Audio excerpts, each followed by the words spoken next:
another episode of Math in the Bathroom. Just trying to figure out which color to paint my fingernails, light green or light pink. Such a tough decision. Anyway, today we're going to talk about comparing decimals, okay? We're so used to comparing numbers and fractions using our greater than, less than, and equal to signs. Today we're going to do the same thing but with decimals. There are so many different strategies you can use to decide which decimal number is greater. You could draw a picture. You could change the decimals into fractions and then compare if you're more comfortable comparing fractions. You could put them on a number line and compare. But today we're going to talk specifically about place value. So if you've got two decimal numbers that you're comparing, we'll start with 3.7 and 3.59. Okay, so when we're talking about place value, you want to line them up. Just like if we were going to add them together, we want the place values vertically and a line. So here we have 3.7, and then below it, we've got our ones column, decimal point, tenths column, and then our hundredths. Okay, and you'll notice that there's one more digit down here, so we're going to put a 0. Okay, this decimal before was 7/10.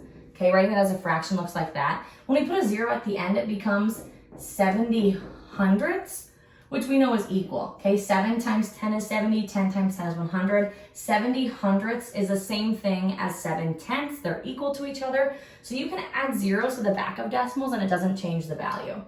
So if we wanted to go real crazy, we could add zeros here and it doesn't change the value of our decimals. And now we're ready to compare. Okay, again, you won't need these, but we can keep them up just for fun. So we start here, we've got a 3 and a 3. 3 and 3, those numbers are equal. Okay, then we move to our next, in our tenths column, we've got a 7 and we have a 5. Okay, we know that 7 is greater than 5, 7/10 is more than 5/10. Okay, so our 3.7 is greater than 3.59. All right, let's try another one. Just say we had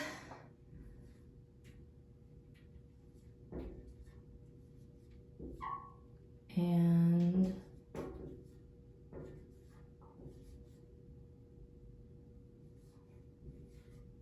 okay, put a few more digits on these ones. So again, writing them vertically. So I'll just write it below this one. We have 6.05920. Put another 0 on top, so we've got the same amount of digits. And now we can compare. 6 is equal to 6, 0 is equal to 0, 5 is equal to 5, 9 is equal to 9. Over here we've got a 1 and there we've got a 2. Okay, so we know that this number down here is greater, so we would have our sign eating that number. Okay, so again, your digits before the decimals, just say we had some bigger numbers like 587 and 4/10 and 594 and 4/10. Again, you're going to compare your 500s, your 8/10s, and your 9/10s. Okay, we already know that this one is greater because 9/10 is greater than 8/10. Okay. So again, the most important part is just lining up all of your digits and then deciding which decimal is greater. See you next time.